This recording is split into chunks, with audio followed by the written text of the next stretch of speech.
A very good evening to you. Hope you've had a wonderful week. As always, we bring you nothing but conversations that matter right here on the Natalie Fort Show on GHOne CD. We're just a few days to 2024 general elections, and we're putting focus on people and power.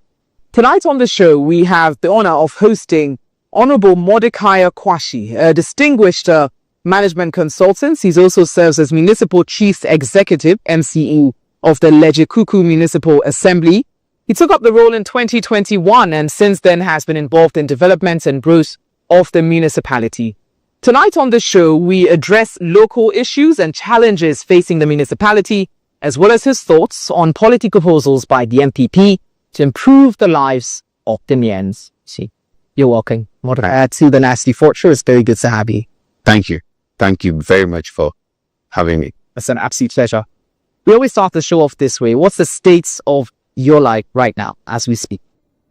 Well, and the state of my life is, I've reached the state, this stage of life in which there's a lot of reflection and introspection. That really is the stage I am. Whatever I'm always thinking on. Exactly. I'm reflecting on life, life so far, my family life, When I say life is that you need to, from time to time, or I have this habit from time to time of looking back at things that have happened and comparing them to what my aspirations were and determining where there are gaps and where what must be done or where some aspirations are no longer relevant, and therefore I should throw them away. But to some time when I was much younger, I toying with the idea of being a pilot. Now, when you get to this age, I kind of think, every time I see a plane in the sky, I kind of think of how it would be like. So it's still a bit of a passion. But at some point, you have to let it go. I do say, it's not ever likely that I ever become a pilot. And I have to let those things go. And then certain things that are important. Increasingly, I'm finding the need to give back to society, make an impact, improve things, leave a legacy. I'm finding those things more important. What stage of your life are you, age-wise? Age-wise, 2 or 3 weeks ago, I turned 60. That's 60? Yeah, I know. I don't look it. So when I talk like this, so yes, that's when I talk the way I talk. Is it more context? Have you look like you're 40-something? Yeah. Recollecting. Okay. So that's the stage of the life that your lights at the moment. And you bought family? How many? Yes, I've got 3 wonderful children and a wife. My wife, the Benedicta, lovely woman, and my children, Nana Sewa, Erejewa, and Mordecai Junior. Concerning my family, I believe I've been blessed. Wow. I don't have family issues at all. My family is really a fantastic one, even if I say so myself. Why not? You should say so. So is this what you always sort of dreamt for yourself? You're in politics now. I know you've got a professional history as a management consultant. So what was the journey like, making the switch? Okay, well, I kind of think that I've always been political. But when we get into where I tell you about my life, how I grew up and my background, I guess you'd understand what I'm trying to say a little bit more. But I think I've always been on a political CP. Yes, first of all, I'm a very, very political family. That's one. But apart from that, in the course of my life, I've always espoused group ideas that will help the people I'm with leading. I've always been a leader from primary school to secondary school to university. I've always been. You had a passion for running for office. I've run for office many times in my life. I ran for office for all sorts of things, and I think although those things were not kind of political, but in deciding to run for office and deciding to talk about yourself and deciding to promote yourself, I guess in those days I was building the blocks for where we are now. But the one thing I always say is that if I had grown up at the time when there was multi-party democracy, there's no doubt in my mind that I would probably have gone into politics a lot earlier. As it is, when I graduated from school, from university, It was at a time when we were in a revolution. And so everybody had to stick to what you were doing, keep your mouth shut and just do what you were doing. So of course, many of my generation went into a corporate life very early. And then once you are in there, you kind of move from one to the other. You know, it's just at some point, and I remember where it was, and I decided that, listen, I wasn't getting back to for me and doing what I'm doing. I would like to since I've always been doing it from the side, I wanted to it was not to get into it, and I have not regretted actually. So professionally, management consultant, that's what training is. What was your professional line of work like? Okay, so there, I graduated from the University of Ghana Business School in those days, and then I went to work for Unilever.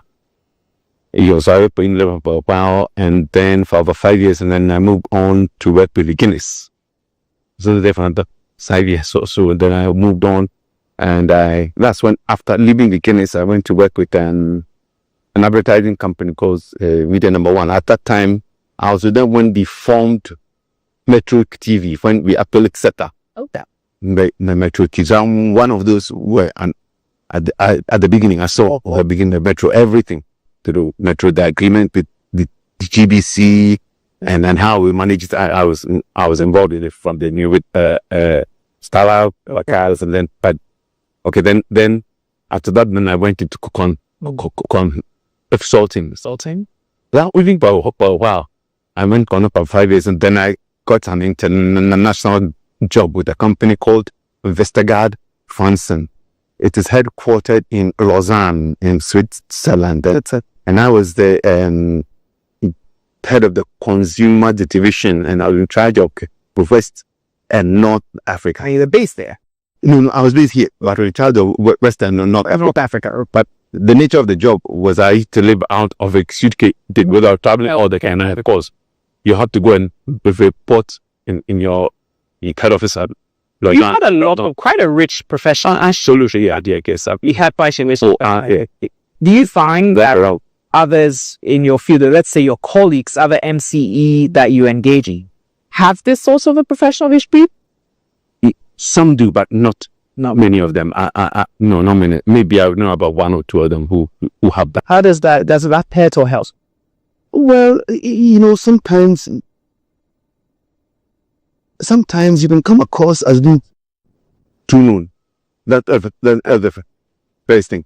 But I guess people who work with me appreciate that the kind of structured thinking, that good management training that brings. So I that's one strength that I have. I can always bring a certain order and structure to things, and then move people. So now we are now all clear what it is that we're doing, how we're doing it, how we would know when we achieve a results, and what we would do. And you sort of handle it in a corporate manner, as an organization or institution would. Yes, right.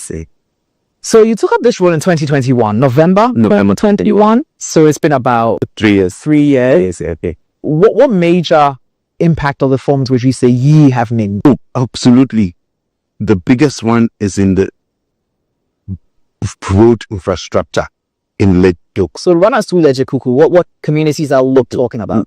Lejikuku is basically entirely a petition, but it stretches from Accra Mall all the way along the motorway, and then also encompasses Spintex Road. Some parts it's made a long part of almost of the entire Spintex Road, and then on this other side, on the let's say the northern end, there's the major Mahama Road.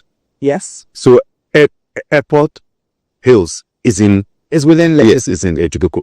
Then that road kind of divides Lejikuku from La. The major Mahama divides Lejikuku from La until you get to Chado roundabout. Chado roundabout. The right is still La. Your left, roughly speaking, is Lejikuku. Okay. Then on that at southern end, the beach road. Really? Yes, our boundary starts more or less at the bridge. all the way to Nwa Divisional Police Headquarters, that junction. That is the stretch. So, by and large, I have experience. Right, sir. Yeah, Relatively yeah. rare. And it's a very large area. What reforms would you say you have put in place since you've been done? Roads, internal roads. You see what had happened to roads? Nothing. Was that when the beach road was being constructed, a lot of detours had to be done, and these heavy duty, the double axle stepper trucks were all now using the internal roads. That the damage the internal infrastructure badly, very, very bad. So I came and met the internal infrastructure in a really dilapidated pit, and the cry or the need out there at the time was to the guys wanted their roads done. There were potholes everywhere and all of that. Now all the main roads have been fixed. All the main roads. So for example, also from Spintex. From Spintex, so Very much familiar with the Mahana Road. Of course, we have the recently commissioned flyover. a Flowerport Yeah, the Flowerport interchange. That's still up. Okay, so that's also within within the area. So also within. So yes, I do pie that road. So you can the roads, in fact, all the let's say the tarred roads that were bad, we fixed them. Now what we're doing now with the that is the district road improvement program. What we're doing with the district program is to now do the untarred roads, 6 drains, and resurface the entire roads in preparation for when urban road proposed is ready to ask for to them. So we are putting in drains and then surfacing, filling and rolling with the equipment that we have. In fact, in some of the places when we can afford it, we will even lay some tar and prepare the road for actual asphalting, which will not be done by us. But we've done a lot of work. It encompasses the motorway. Yes. Yes. Yes. The motorway is a boundary. It's a boundary. It's a boundary. Okay. There's this road that sort of leads you into the motorway. You often find some young men frequently having shovels, sort of trying to figure out the road all the time. It's not that now. Which road is this? Now it just sort of takes you onto the main motorways From and it takes you on into the motorway. It needs you into the motorway. Manette Junction. No, not like that. Where exactly? Okay, so when you're heading into the motorway, there's a little Motorway from where? from Spintex. Okay. Yes. From Spintex into the motorway. Which direction? Okay. Okay, so you know when people are trying to get easy access into the motorway, there's this unauthorized unauthorized ways. Well, yes, and then there's the tunnel. Under bridge. Is this the under bridge? Which those cattle passes that are under the. Those are all not authorized. All authorized. You're not supposed to get access to the motorway. So the motorway, there's not supposed to be any. How do you treat that? It's a very busy road. It's just very busy. It's a very dangerous place. A lot of people doing the wrong things, but it's not supposed to be. What we need to do is to act to what we need to do is to block them so that they don't come on. Is there anything that has stopped that being done? No. Okay, there's nothing that stopped it, but unless you man it, you must man it. If you put a block there, you have to man the block. Have people there, and we don't have that human resource, and that is a big challenge that we have in it of blocking these unauthorized accesses. But we're definitely not supposed to be fixing them and resurfacing them. No, it's not. No, really. It's a busy road. It's okay. Okay, so you say that your main reforms has been with regards to road, Was that right? Percentage wise, your rate is at about how much as per since you took office in 2020? So as since we took office, like I said, all the main roads have been resurfaced, have been repaired. All of them. All the main roads have been. The roads, all the main roads have been you can talk to anybody. Roads. That is how. That is what I have done. I mean, in my time, and this has been big. And of course, with the aid of the government, with aid, and also with the aid. Sometimes I must hasten to add, with the aid of the Minister for Health. The health Minister for Health, because he's the parliamentary candidate, and he's been very instrumental in lobbying for the road network. I mean, really he'll be key in making it happen. Very well. Now, I would imagine that in addition to roads, there have been a number of other key areas that you have Absolutely made an absolutely. Well, we'll touch on that shortly here on the Natalie Fort Show. Do stay with us.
we have built, or we are building we're almost finishing an 18 unit classroom. Where exactly? At Salem, at cluster of schools by the sea. That's why we are building 18 unit classroom. We are also currently building a dining hall at O'Reilly Secondary School. A dining hall at the school.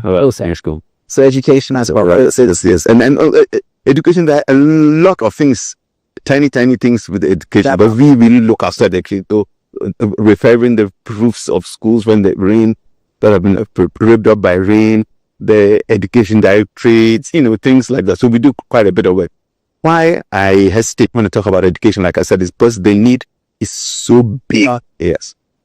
So let's now talk about the MPT, right? So of course, we've got your flag bearer, Dr. Mahamidi Bawumia.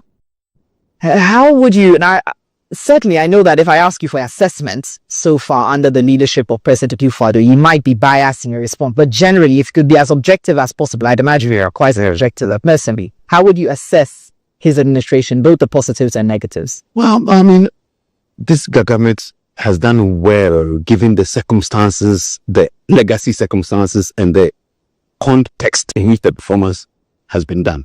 I think that is what I must say. So given the context, Ukraine war, COVID, the legacy issues were issues that were inherited, and local issues that were inherited, and those would be the financial sector collapse, requiring the cleanup. Yes, the banking sector, and that happened.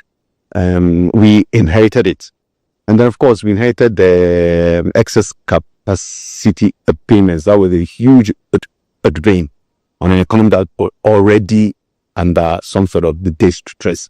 So these are the legacy issues that we inherited, and of course the context in which our performance was done is also, we must bear in mind the pandemic, the global pandemic, COVID, and then of course the prolonged war, Russia, Ukraine war, which could very well be the beginning of World War III. So we've had a very difficult local environment and a very, unprecedentedly harsh external environment. The COVID pandemic was the first time in 100 years. And it isn't really typical, but like 20. And the war is the largest land war in Europe since the Second World War. 75 years we're waiting for. Yeah, so that's the context of which I'm saying. So yes, and to look within that context, let's look at what MPP has achieved within that context. And it's important that we set the context before we look at that. Where would you say things could be better? Okay. First of all, I think that we lost an opportunity to create a clear distinction between us and NDC in the area of corruption. We lost the opportunity to create a clear distinction. Why did we lost several opportunities? We came, before we came to power, we had seen examples of corruption, abuse, state capital. We had seen all of that. And so people rightly expected that we would have taken opportunity to really create that clear distinction that these people are blue, these people are green in that manner. And in that area, I don't think we've managed to create a clear enough distinction. Most people don't think that there's been people do tag the current administration some as relatively corrupt. In terms, you hear things of friends and family, and of course we had the president come in clearly as a man to handle and tackle corruption, given his legal background as well as setup of the special prosecutor's office. So why do you think it sort of failed to adequately deal with corruption, or the perception of corruption? First of all, it's important for us to establish right now upfront that the expression family and friends was coined for the NDC. It was coined for and by the NDC for themselves. It was first time I used it was by the speaker, Albert Bagwin, in reference to the president at the time, John Dramani Mahama. Remember this? That was the first time this expression family and friends was used. So it was used by the NDC for the NDC. Okay. Again, the fact that it is used, or that a phrase is now associated with MPs, as you say, reinforces the point I'm making, that we lost the opportunity to create a clear enough distinction between us and them. That is my honest, brutal opinion. How would you told that corruption is better dealt with under Bawumia process in that essence to a best in office? Look, in my view, this corruption thing, it's clear that it is a human thing, and that so long that the parties are run by humans, we can expect it to happen. So I'm therefore now focused on systemic things that will stop. I mean, I think we should assume that if we give humans the opportunity to do this, so I'm looking at the systemic things, and that is why, therefore, I think that digitalization is one of the key things that will help. It will just increasingly, systematically, will make corruption harder, and also the profits of the proceeds of corruption harder to hide, harder to spend, and therefore it will be a disincentive. It will act as some sort of disincentive. It will not root corruption out entirely. So the wife about it will make it harder and harder. And if at the same time we do that along with certain clear actions by the government that shows that we are serious about corruption, we should see a different look. When they are employed, until recently, and as a result of digitalization, a few years ago, when you were employed by the government, it took you about 10 months averagely to get your pay.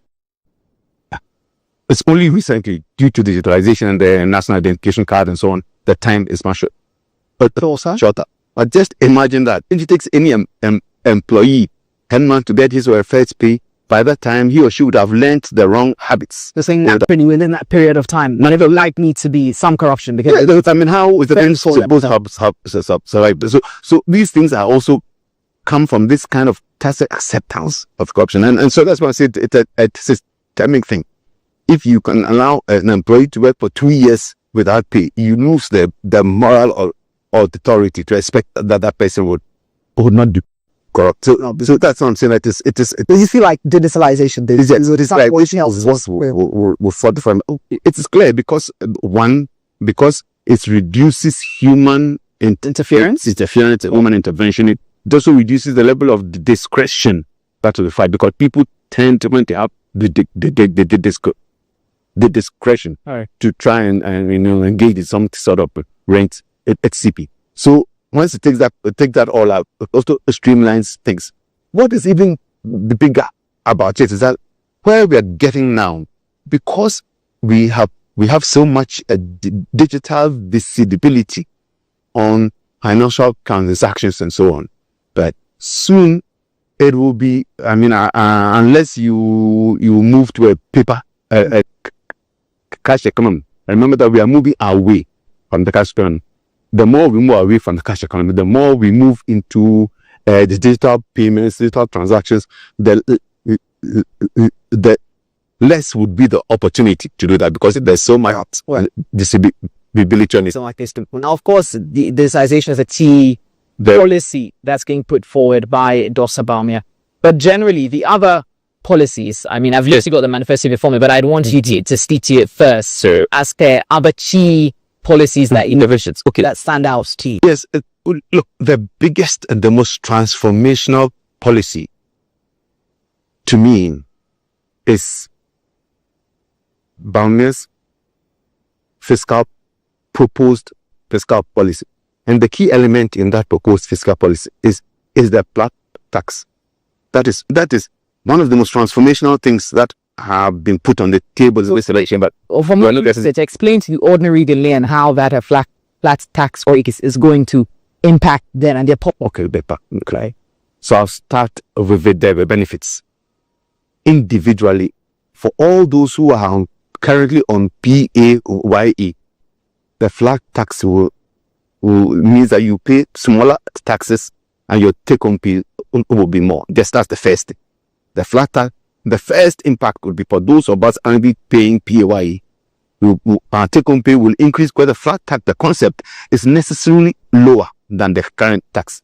level. So the flat tax level, whatever level they bring, it will necessarily have to be lower than what it is now. So that's why we are sure that most of those who are on PAYE now will have an increase in their take-home pay because their taxes would have come down. That is very sorry. Okay. Now, apart from that, the flat tax is a flat tax that will be put on all income. It's an income tax. All we are talking about is that flat income tax, which means that regardless of how much you earn, the percentage of your income will be the same. That contrasts with a progressive tax system, where the more you earn, the bigger the percentage deducted. So with the flat tax, we pay the same percentage, but the amounts, of course, will change based on how much you earn, whatever. The actual amount will change, but it's a flat tax. That is what it is. Now, why it's such a big deal and why it is so transformational is that in our 67-year-old history, we've never been able to raise enough revenue to run our government, with the result that our government permanently runs on borrowing. Always. They borrow year one, year two. So, of course, after a while, the borrowing the piles up on each other, and our ability to pay is compromised. That is why we tend to go for an IMF, which is why in 67 years, we've been to IMF 17 times. Averagely, every 4 years or so, we go to IMF. This is irrespective of whether it's a military government, a civilian government, MPP, and NDC. Although we tend to politicize it, if you look at it keenly and objectively, it is the issues, the problems are systemic, and they have to do fundamentally with our fiscal policy. Two sides of this fiscal policy are revenue mobilization has been poor because of the large informal sector. We've been unable to tap the informal sector for revenue. So that is one of the things. And of course, our government expenditure is also high. But the combination of this is that we must always borrow to meet the gap. So you see now the flat tax, because it will reach the informal sector. To explain it well, please understand that because of digitalization, bank financial inclusion has jumped from somewhere like 10% in excess of 90%. Because of course, you're saying the informal sector. Informal sector is now in. So now 90%, over 90% of us have financial inclusion. That means that we have bank accounts, and therefore there's a way to determine the taxes that we have to pay. Now, this is the first time in our history. It's important to establish that 67 this is the first time we've been able to rope that kind of, we've been able to, as it were, formalize the informal justice sector. And good. Now, over the years, we've been building up to this point where we can do the flat tax. It's important for us to understand why it is so transformational. Because it will be administered digitally and also enforced digitally. You've explained it somewhat, right? So yes, you've explained it somewhat. But briefly, before we take a short break, okay, what about those who sort of say that digitalization is also, it's a natural order with where the world is going, in the sense that, I mean, we got, whether it be large multinational digital tech firms that are not even operating, they're not from Africa or from Ghana per se, mostly based in the States, US, China, wherever. It's a natural order that the world is going digital. Be it, if it truly a policy proposal by government, or is it a natural state of affairs? The European Union, is now has set itself 2030 to digitalize. The EU is planning to digitalize by 2030. Not many countries in the world have a level of digital integration. No. In fact, I don't know many countries in the West where you can move money on your mobile account into your bank account. There's almost no country outside of Africa, a few countries in Africa, where you can move money for even mobile money transactions. That parts of the world where mobile money don't even exist at all. Here we are able to do mobile money and interoperable mobile money and mobile money with the bank accounts and so on. It was clearly a conscious step-by-step of policy. Look, the foundation of digitalization is the National Education System, National Education Authority. And it was founded by the MTTP in our first term, in President Kofo's term of office. We left it, came back and inherited it. In fact, in the time that we left National Education, only 800,000 people were registered. In the past 8 years, we registered 18 million people. So basically, they're saying it's not a natural. It's not a natural thing. It's a very deliberate and intentional thing. And underlying it is the national education system. As you can imagine, without that unique individual digital identification, all this wouldn't have. Very well. Now we'll talk a bit more specifically about the elections come out, referendum 7, and some of the local governments challenges that you might. But there's something about the flag. Please hold that thought. Please hold that thought. Stay with us here on the Natalie Ford Show.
The Natalie Port Show right here on GHOne TV, and I've been in conversation with Honorable Mordecai Pashi, MCE for Lejikuku Municipal Assembly. Now, you were running through the flat tax, right, and trying to explain its effectively. So I'm going to give you a few minutes to do so. Yes. The thing I want to say about the flat tax is I was talking about the unique way of administering and enforcing. As I said, because of the national identification, we have this link between your national identification number, your TIN number, your bank account, the DVLA, registered the general, and so on. These databases have been linked one to each other, such that at this point we can have a lot of visibility on what you do. That's the way we can track what your financial transaction in a manner that allows us to determine relatively quickly how much taxes you owe. That's the first thing.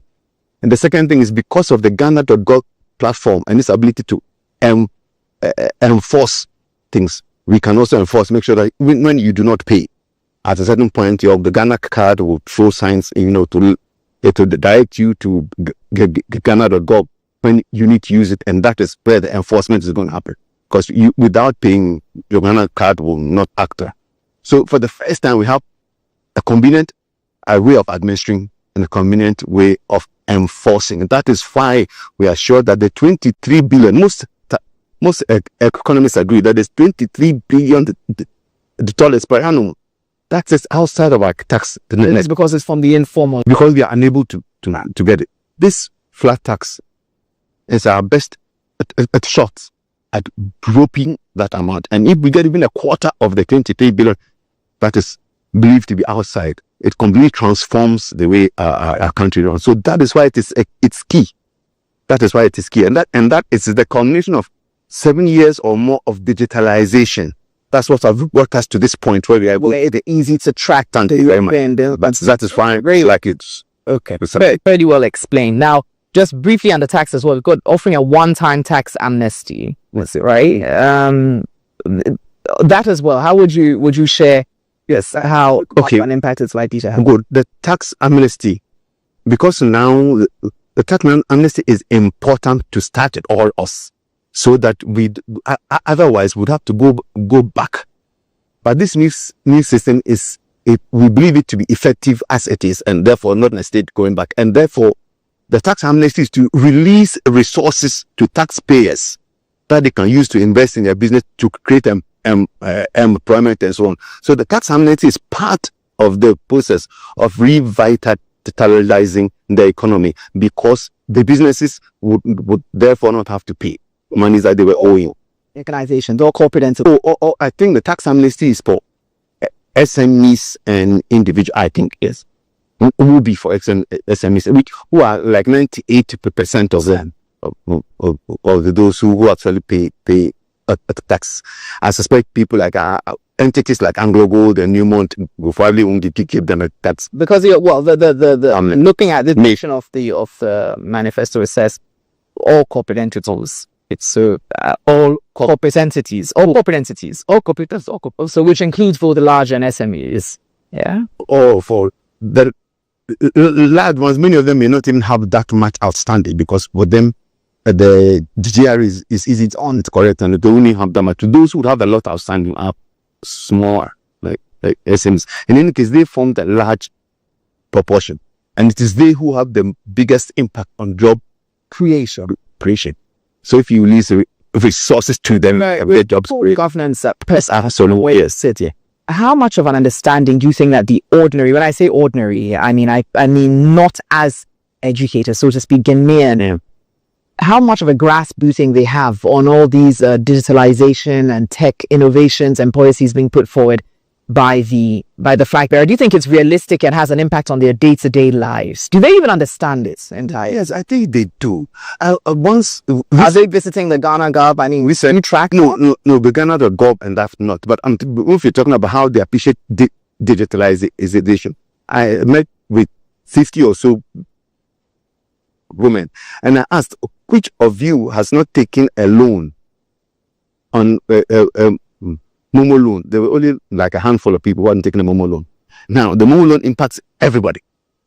The Momo loan gives you, it when I was young, that didn't exist. And if you needed some amount of money, like 2,000 for something, you'd have to go and see a friend, tell me a whole story. After he's heard everything, he'll say he can't help you and all of that. Now we are able to access small amount of money with a measure of the dignity, and that's almost everywhere. So every time people talk about the digitalization as being the distant thing, that's the first thing I point out to them. Now you can take a loan, which most of them wouldn't have qualified for loans before. So that is one example of this UIA that affects everyone. Okay. Now, as being apart from also Momo transactions, because that's also part of it. So you say that for the most part, that affects all Ghanaians. So do you think that Ghanaians appreciate, what are the challenges that you say you face from a local governance standpoint? Because a lot of things are put forward on this, on the central government. From a local government standpoint, what are the challenges?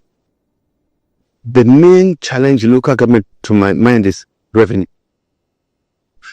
Revenue. So in my municipality is supposed to be relatively affluent, and therefore we were able to mop up the revenue, local government revenue. Now I'm talking about things like property rates, business paying permits, so on.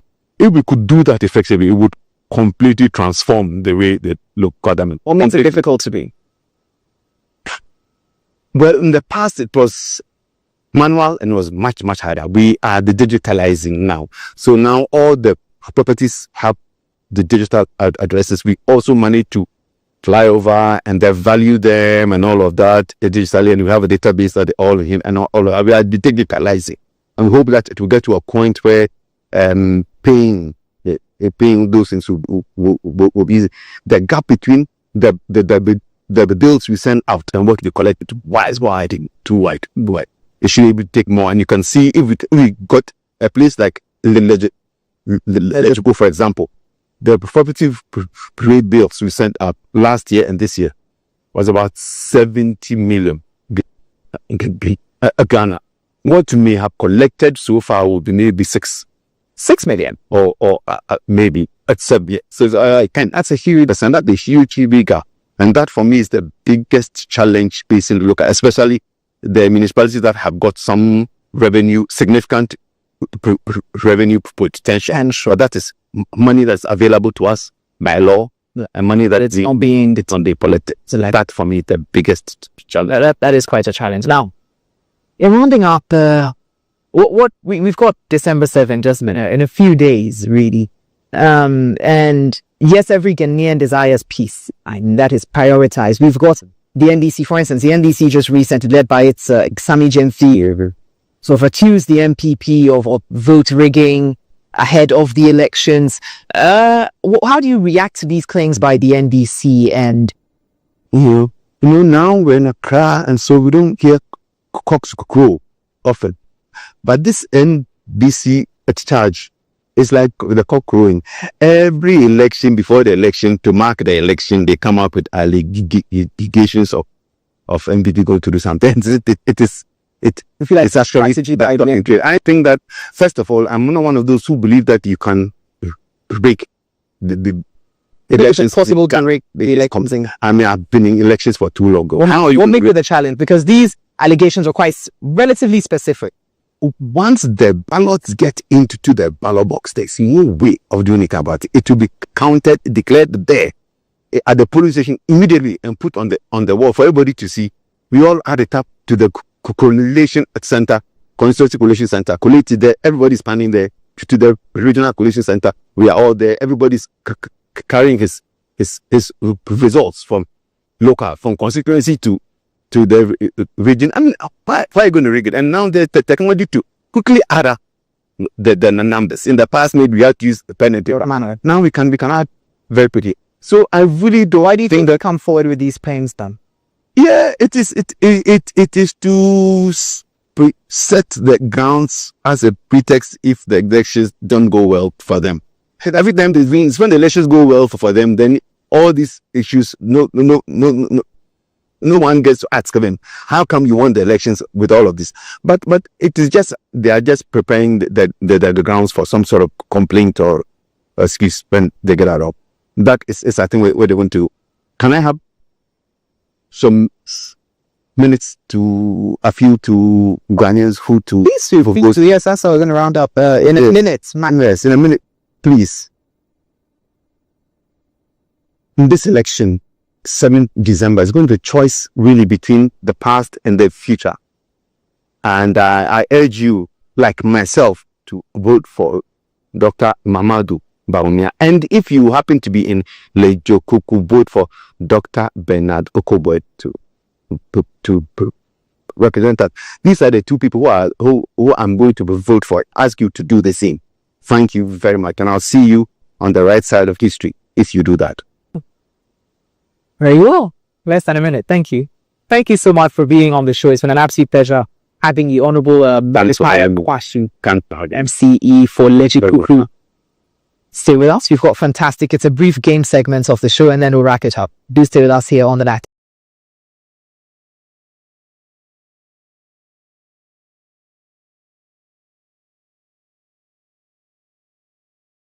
The show, as always, we do so with fantastic. And so the game I've got for you, because of course it has to relate to politics or governance in some way. I'm going to it's a simple word association game. So I'm just going to ask you to mention a word and you let me know the first word that comes to mind when I mention that word. Okay. I hope you understand. I think. Right? Okay. I think I do. So first word is governance. Local. That's what comes to my mind. Okay, that's a good one. Community. Engagement. Development. Growth. Ghana. There we go. Politics. Development. Inspiration. Passion. Challenge. Success. The final one was success, so It's success. Oh, as well. And that's the last one. Yeah, that's why. So the final word, success. Victory. Thank you. Yes, again for being on the show. It's been fantastic. Fantastic. Yes, and thank you so much for watching this episode of the Natalie Fort Show with Honorable Mordecai Kwashi, serving as MCE of the Legikuku Municipal Assembly. Now, as always, want to leave you with a few words here on Natalie's take. Now, Honorable Kwashi certainly spoke about a lot of things ahead of December 7. But one thing that stands out to me is just the need to better appreciate and understand local governance as a whole. Oftentimes, as citizens, as Ghanaians, we put a lot of focus on the central government, on the president, and of course, that is key. But a lot of the groundwork gets done by those in local governance. And so this is a call on you, on all of us, to better understand and appreciate the work of local government executives and see to it that we also make our contribution at a local level as well. Thank you so much for watching this episode of the Natalie Fort Show. Until next week, we'll bring you more conversations that matter. Have a good evening.